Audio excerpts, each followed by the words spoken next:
chair yoga practice.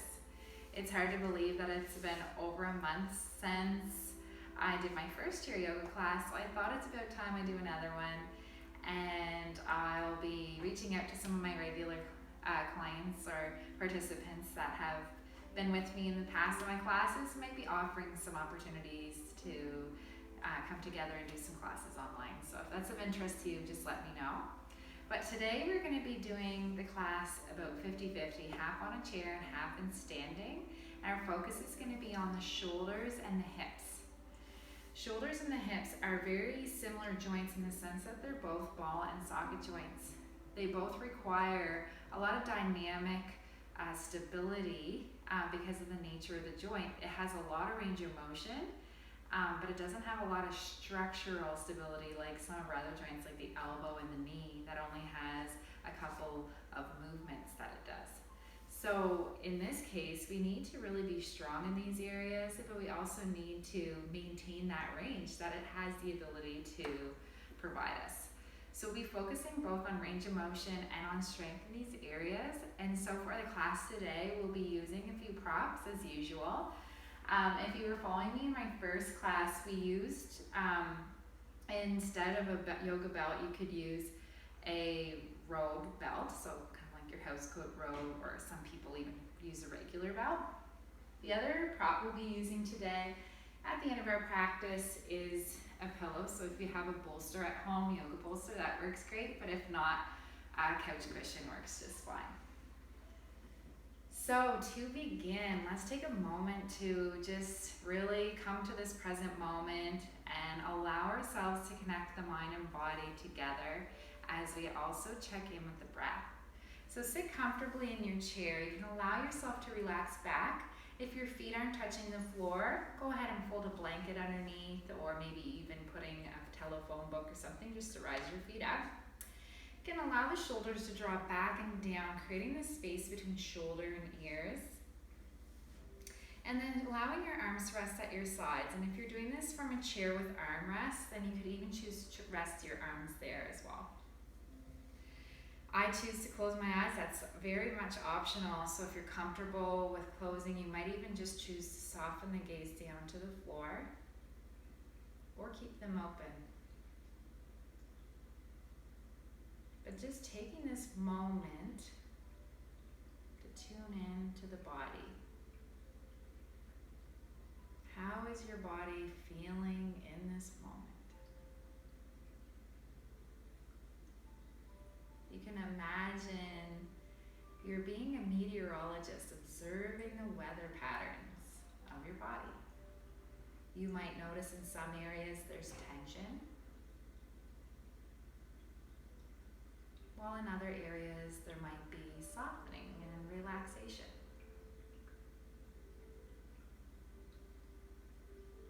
You might even feel something uneasy. Maybe your stomach is feeling uneasy. Maybe your mind is feeling uneasy and busy. Just making note of that.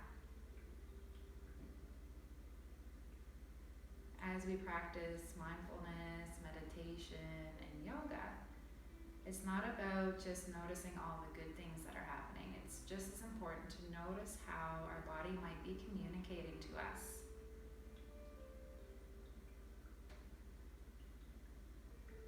Making note of these areas. And then we'll ground ourselves here by sensing into the feet. Feel the weight of your feet connected to the surface below. Feel your toes, the pads of your feet, the heels connected. Then notice the back of your thighs connecting you to the chair, the sitting bones grounding you, your spine supported, the shoulder blades away from the ears. And at this point, I like to also mention areas that you may hold tension. Just creating this invitation for those areas to soften. So maybe it's the jaw. Maybe you hold tension through the jaws by clenching your teeth, or maybe by pressing your tongue up really firmly against the roof of your mouth. So you might just invite the tongue to come away from the roof of the mouth just for a moment. Allow the teeth to separate. Take a breath in and out. For some people, their signs of stress might be the shoulders wanting to always come back up towards the ears. So we're just inviting over and over those shoulders to come back and down, creating an openness to the chest, this space to breathe into. And for some people, they hold their tension in their hands. Maybe they hold their hands in fists, just so really allowing the palms to soften and relaxed. No need to hold any effort here. And some people even hold their stress through the diaphragm and through the belly area. So as you breathe in, really encourage the belly to expand outward, allowing this area to soften as you exhale.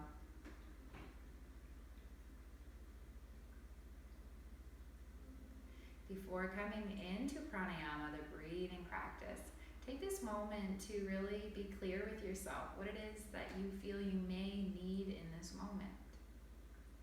Whether that be something of the mind, the body, or perhaps both. You might set your intention in the form of a mantra. May I be connected. May I be present. May I find ease in my body. So whatever words resonate with you, allow that to be your intention for this class.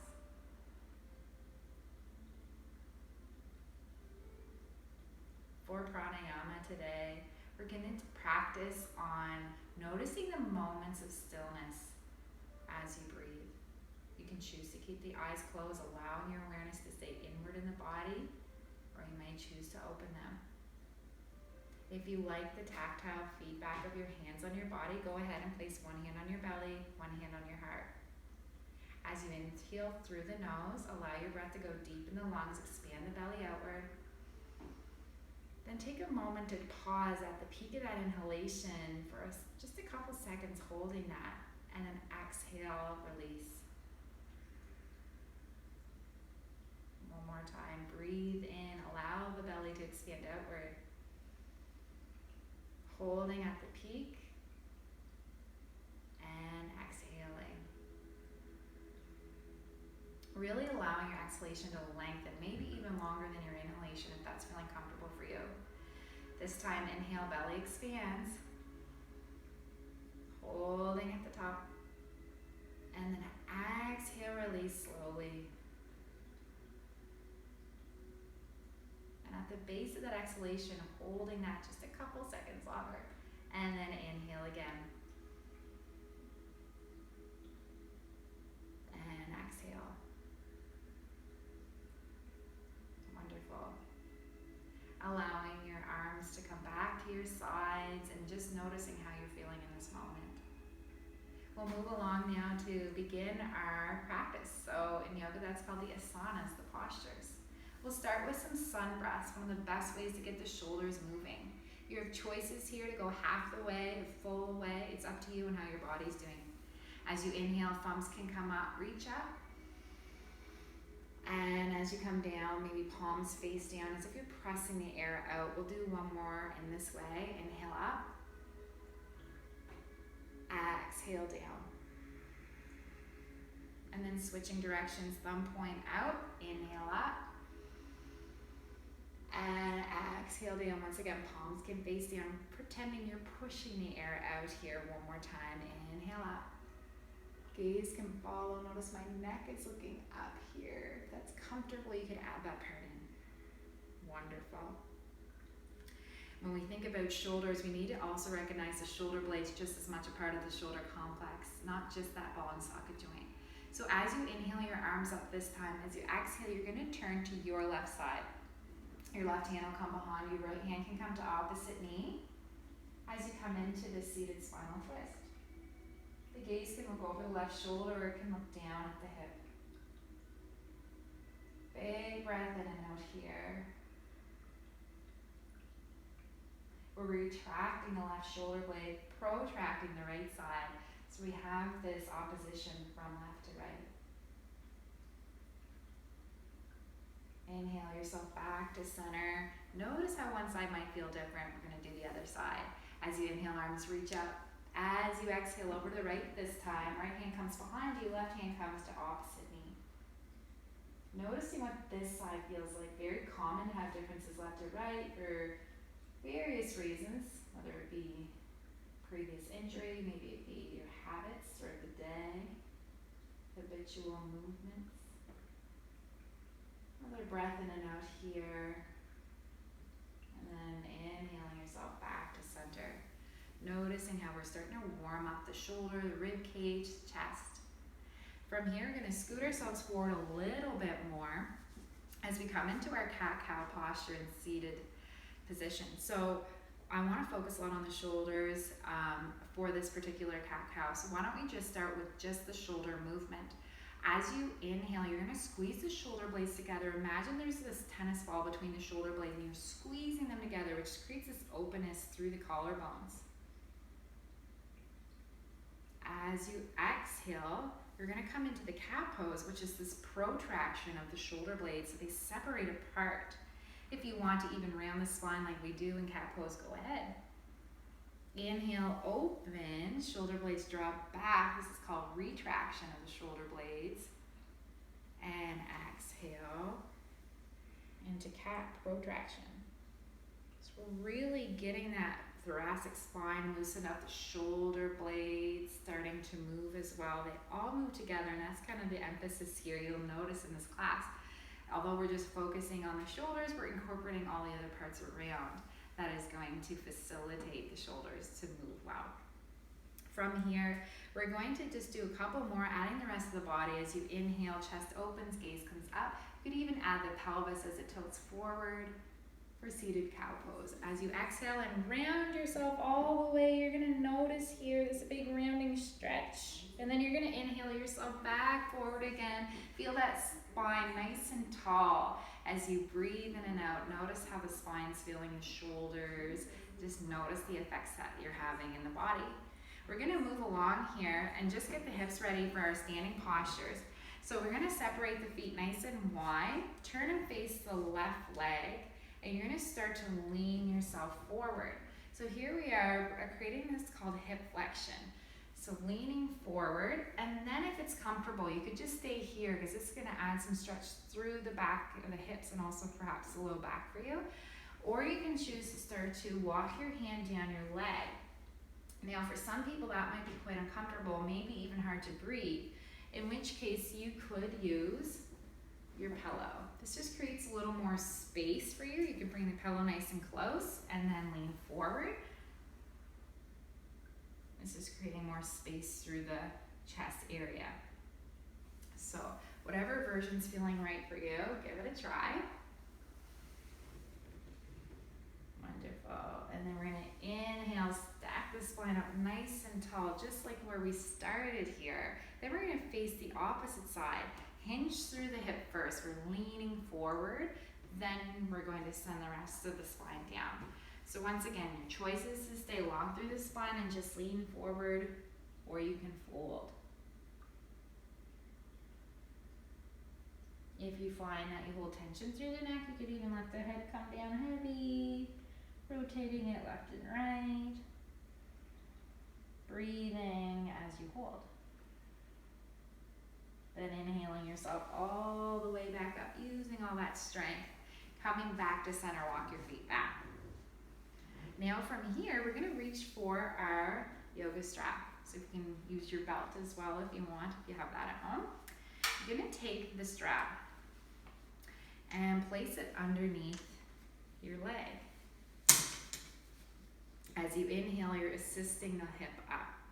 So just wanted to demonstrate that to you. The first one, we're moving our trunk relative to our leg, and here we're using the strap to assist the leg moving relative to the trunk. It's the same movement, hip flexion, just coming at it from a different perspective. So when we're doing yoga, we're wanting to really honor your body and how it moves. So if something doesn't feel right, there's always another way to do it. So don't get discouraged. There's so many other options here, and this will just be another option to get hip flexion. As you exhale, lower down. And you might feel effort in the hip. Although we're assisting with our hands, our hip's still doing some work. Wonderful. As you come back down again, we're going to switch sides. Send the strap underneath the opposite leg. As you inhale, the leg comes up.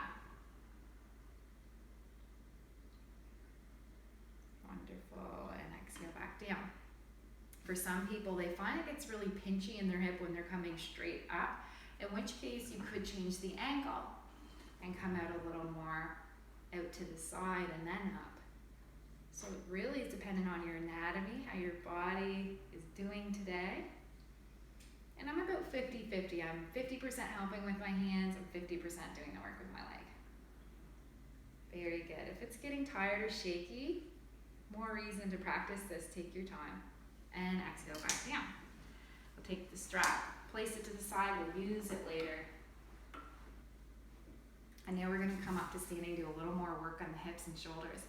So when you're standing, just as I mentioned in the last video, we're wanting to take this moment to make even standing a practice. So your feet are equal weight through both sides.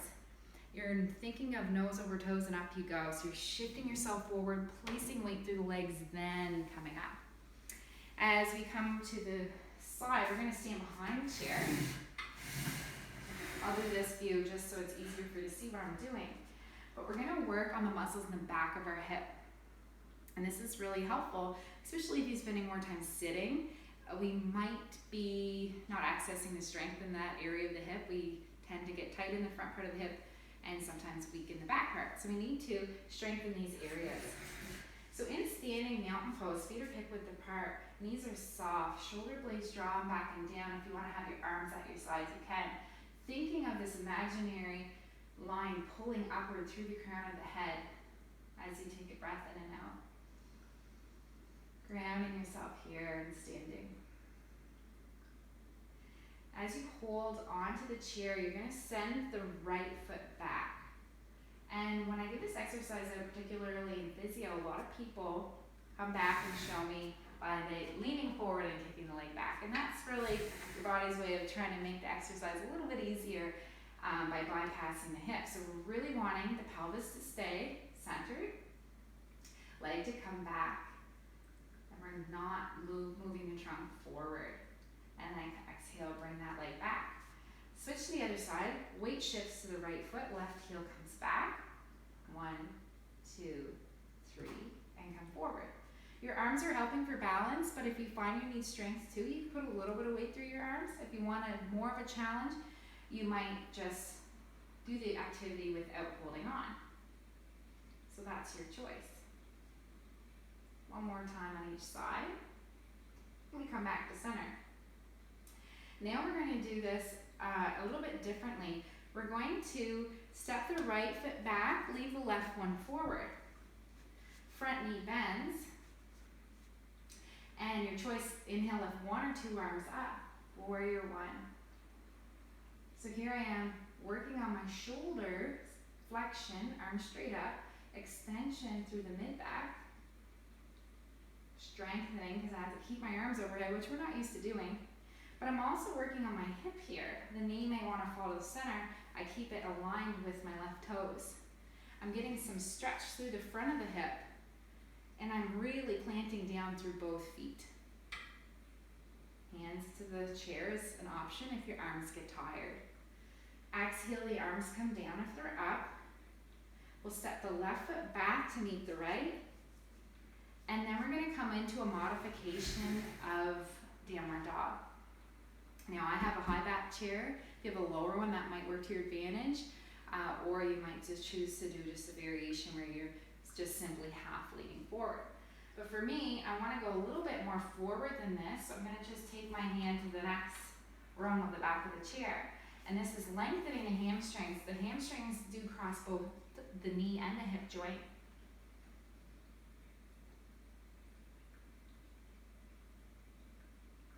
And then we'll walk down one more.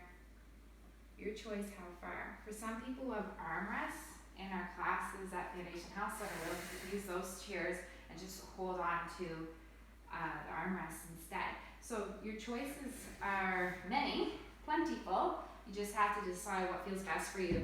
When we're doing this variation, we're trying to get lengthening in the back of the leg. We're also trying to get this kind of 90-degree at the hip. And as far as how much your trunk comes forward, it's really up to you. Let's inhale ourselves back up, walk the feet forward, come back to mountain pose, and check back in. Wonderful. We'll finish with a little bit of balance here. So we're going to lean into our left foot, lift the right foot up. Your choice to just simply place it behind you, or if you want to come into tree pose, you can place that foot on the inner part of the left calf. Now, for anyone who has issues with their balance, there's some changes happening perhaps to your balance, but you want to work on it, you might just use fingertips on the chair. That provides so much feedback for your brain for you to stay centered. Finding a point of focus is also helpful. And if you know this is quite easy for you, you might even choose to have hands to heart center. Or if you've been practicing this a really long time and you know your body well, you could even choose to reach your arms overhead. Wonderful. Exhale, bring the arms down if they're up. Set the right foot down. So you'll notice when we're doing balance, provided your knee is soft, we're not locking the knee back, it's soft. Your hip has to do work, it has to stabilize in that kind of neutral position to keep you upright. So we're gonna lean into the right foot. Avoid this perhaps habit of pushing the hip out. We're trying to keep it stacked over the knee is soft. And we can either lift that left foot up and work on our balance here, single leg balance, or come to tree pose, sole of the left foot into the out or inner part of the calf on the right side, nice and tall here. Hands to chair or hands to heart center. Finding your breath. Choice to have arms overhead. Choice to even just have one fingertip down on the chair and one arm up. Wonderful. Exhale, arms come down, back to the chair if you like. Left leg releases and shake it out. Awesome. Coming back to the chair now. Have a seat, nice and slow, and I'm just going to show you here, we're squaring off to the chair, hinge at the hips, slowly lower down. Make that just as much part of the practice. To finish off, we're going to do a couple of nice stretches for the hip and shoulder, and then we'll go into our seated Shavasana, so final resting pose. For our hip, we're going to do a variation of pigeon pose, so it's a seated pigeon pose. Also, you might have heard it called a figure 4 stretch, different names for it. The left leg's gonna come straight, and I'll go through each option. Option of right ankle over left ankle. Allow this opening through the right inner thigh. You could also choose to straighten that left leg a little more and slide the ankle up a little further on the shin. Noticing what that feels like. Or if you want, and you've done this before, you can come into the figure 4, which is this variation on pigeon pose, because we're getting this stretch through the back of the right hip, but also this opening to the inner thigh. And I like to really play around with this posture, so everyone is different on where they hold their tension in their body, so maybe you want to lean towards that bent leg, and perhaps you want to lean away from it. You might notice, depending on which way you send your upper body, your trunk, changes the quality of what that stretch feels like. Very good. Another breath in and out here. Wonderful. Bring that foot back down. Take a few windshield wipers. Just let the legs sway left and right. And we switch sides. Right leg extends. Left ankle comes over right ankle. Or a little higher up. Or bend that knee and come into this variation of the pose. Very common, as I mentioned before, to have differences left and right, especially through the hips. So if you find this is just way too much, the other thing to keep in mind is the knee. Some people just don't like this rotation, a little bit of rotation at the knee, in which case you could just take one of those previous options. The other option is just simply letting that leg fall out. Give it a little overpressure. If you are in a variation that allows you to lean your trunk in different directions, notice how that changes the quality and sensations of this posture.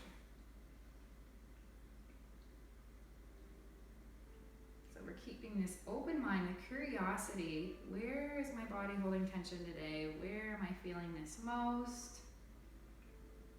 Maybe hanging out there for a breath or two, and then coming back. So it's exploratory, bringing that into your practice.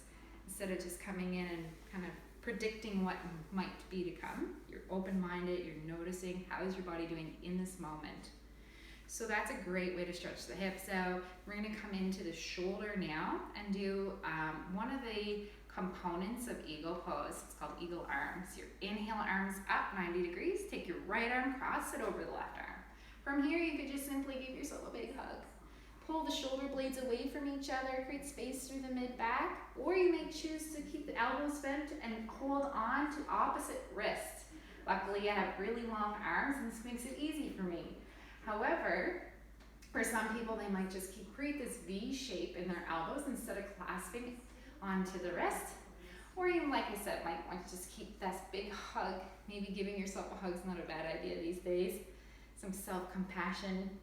And from here, no matter what choice you're taking, you're thinking tall, create space through the vertebrae. As you breathe in and out, maybe your arms are getting tired. You might even choose to pull the elbows down, start to round yourself forward.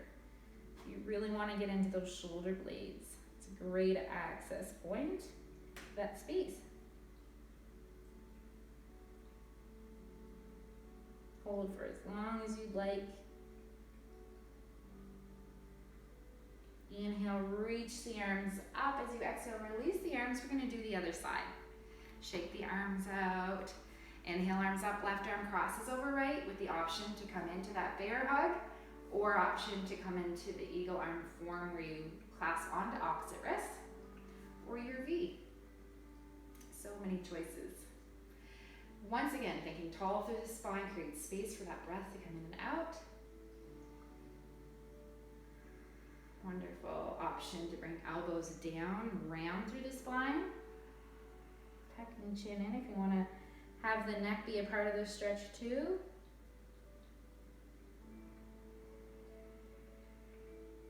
Wonderful. Inhale, think tall. Exhale, release the arms back down. We're going to make our way into our Shavasana, our final resting pose. So please, if you have it available, use your pillow or cushion. This is just an invitation to the body to let go a little bit more, to rest a little bit more. So I like to place it not quite at my low back, just a little bit higher up in the thoracic or mid-back section. And from here, your choice to let the knees draw apart. Some people find their hips more relaxed when the knees draw apart. Or you might just choose to send the feet outward too. So find your sweet spot. Let the legs completely relax, the hips completely relax, if they're melting in the chair. Shoulder blades pull back and down, but yet relax. And once again, check in with those other areas you might have noticed at the beginning of class being tense, the jaw. Some people it's in their eyes, they focus a lot, so just allowing the facial muscles in the forehead and temples to relax. And your eyes can soften or close at this point. Relax your hands, relax your feet. Relax your breath. Noticing those moments of stillness at the top of the inhalation and the base of the exhalation.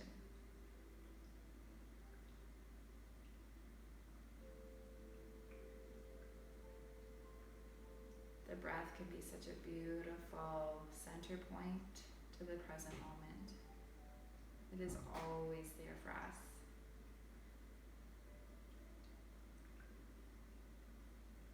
And just staying present with this ebb and flow of the breath in and out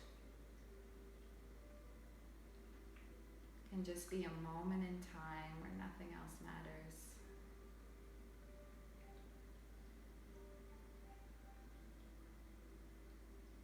Like putting pause for a moment and just reconnecting to yourself.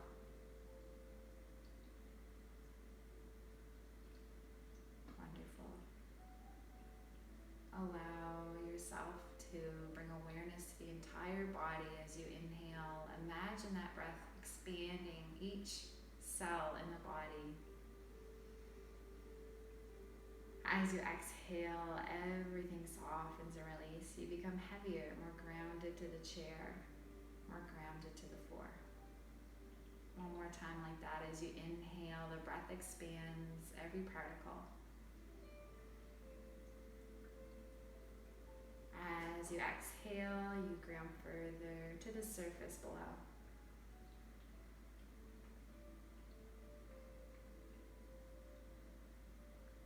Feel free to stay here as long as you like.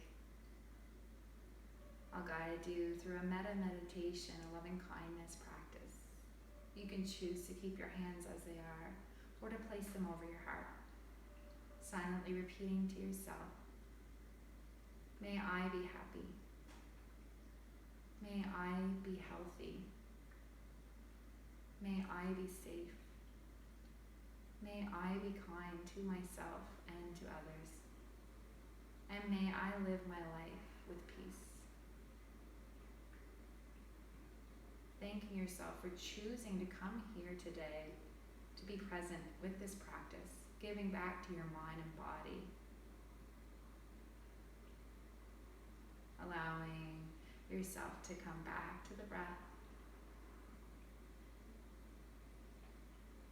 Thank you all for joining me today. Take care. Namaste.